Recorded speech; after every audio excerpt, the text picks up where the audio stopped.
actually we're starting the same journey I was planning on taking you on, which was getting to my first half marathon in 10 years with a little twist. If you missed the last video, I am currently 10 weeks pregnant, still planning on training and running for this half marathon. So let's dive into a full week of training. So far I've been feeling pretty good, which is why I have decided to just go for this. Obviously, we are going to take it week by week and honestly day by day at this point, but currently running around 25 miles per week, slowly increasing that.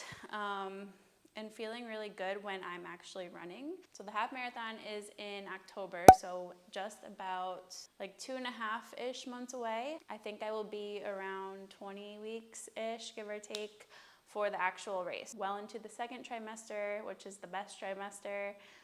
So considering all of that, we're gonna go for it. And I have done this course before, 10 years ago.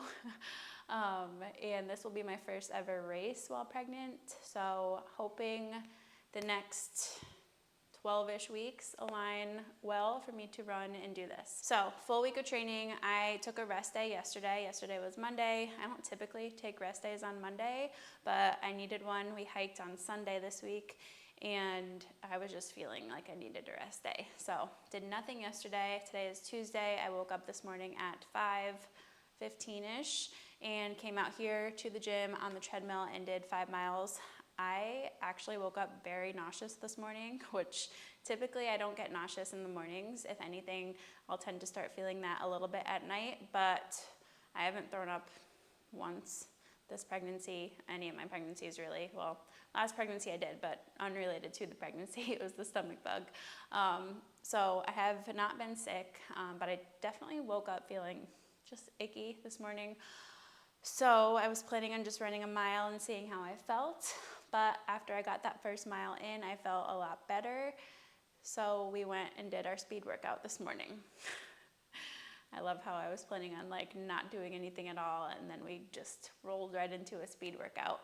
But it felt really good. I had the fan blowing on me. It's super hot and humid here today, so I was kind of grateful to get that speed workout out of the way for the week. So I did a mile warm up, and then I did a mile at threshold pace, a mile at easy pace, one more mile at threshold pace, and then last mile at easy pace. I'm gonna lift this afternoon now. I've had 2 meals since then, so feeling recovered and ready to roll, and let's get it done. All right, week 10 of pregnancy is officially complete. And I wanted to just recap how the rest of the week went. So you guys saw about last Tuesday's lift, which was technically like my day 1 of the week. Last week was really just all over the place, kind of. My schedule was not the norm, and granted, every week is a little bit different when it comes to my training, but last week was just off, like, majorly. So it's always kind of like you have to play Jenga a little bit when I'm fitting in my runs and my lifts. But I'm happy to say that I actually completed 5 runs last week, and I did all 4 of my lifts. So it was a successful week as far as hitting all of my training. So Tuesday was my morning speed workout and then afternoon lower body lift. Wednesday, I woke up and it was like super cloudy and rainy, and I was supposed to run again that morning. Literally got all the way out to the gym, had my running shoes on, was ready to go, and I was just like not into it. And listen, I know how to push myself, but that day, for whatever reason, I was like, let me just lift instead this morning. I'm not gonna not do anything, but I will get my lift in now and just be productive in some way. So I lifted at 5:30. Took about 30 minutes, which is typical for our build program upper body. And then I ended up doing a treadmill run later in the day because Kai was at my parents'. He slept over there for the night, so we were waiting for him to come back. Cora was taking her second nap, and I was like, let me just go do my run. It's super humid out. I don't want to go outside. So I just stayed in on the treadmill, and I did 4 super sweaty miles on the treadmill again. So my first 2 runs were treadmill runs last week, which I am very grateful that we have our Soul treadmill. I love that thing. It's definitely clutch with having kids. Even if you can find one that you can like get a used treadmill somewhere and you have some kind of space, do it. It's so convenient on the days where like you just need to get something in really quick. Thursday I ended up taking a rest day. I was just feeling a little bit more off than usual. Friday, I did wake up early for my morning run. I ended up running 7 miles, and I was planning on having that be my long run day. For some reason, they've been falling on Fridays lately, and I don't hate it. I don't hate getting my long runs over with on a weekday. It was so humid that morning. I think it was a like 73 dew point, which is high. And I was going to go for a distance PR last week, but just with how the week was going, I was like, this is not gonna happen between the weather, between how I was feeling, and just how I had the week set up from making Monday a rest day. It just was not in the cards. So I ended up hitting 7 miles, and I was really proud of that. I did it in the morning before the kids got up, and I just did neighborhood laps. So I have like a 1 mile loop in our neighborhood. I did that 7 times over, and we were done. So that was technically my long run last week. Not a big deal. And then because I was under my weekly mileage from not hitting my planned mileage for my long run, that's why I ended up doing 5 runs instead of 4 last week.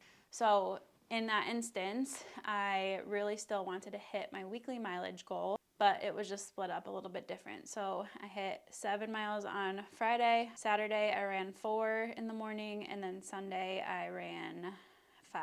I ended up lifting with my long run day on Friday. I did a lower body day after that, and then I lifted again on Saturday and did my last upper body day. So I got my lifts in no problem, and just ended up doing an extra run day, and it was fine. I honestly felt really good. I didn't feel like I needed another rest day. I got my 2 in already for the week, and honestly it worked out. So it just goes to show that flexibility is key, knowing how to pivot is key. The main important message here is I still got in my weekly mileage, and I still got in my 4 lifts. So kind of a wonky setup of a week, but we did it, and it felt really good that I did it. So that was week 10 of pregnancy, and honestly it's just still blowing my mind that I'm running this much at now 11 weeks. So I'm gonna keep these little weekly update videos coming because I think they're fun for me to look back on, and hopefully fun for you guys to follow along with as I progress through pregnancy. And at some point we're gonna need to adjust some things. But for now, we feel really good. It was a good week of nutrition. It was just hot, it was humid, and something I tell myself is every humid and hot run that I'm doing right now will make the runs that are in the fall and closer to the actual race day that much more enjoyable. So that's the update. That is week 10 of pregnancy. I hope you enjoyed this little recap of the week. If you guys have any questions regarding pregnancy, fitness, whatever, drop them in the comments. I might even make some additional videos and educational stuff to throw in there. But I will see you for week 11 next week, which I'm hopefully going to set that distance PR. We will see how it goes.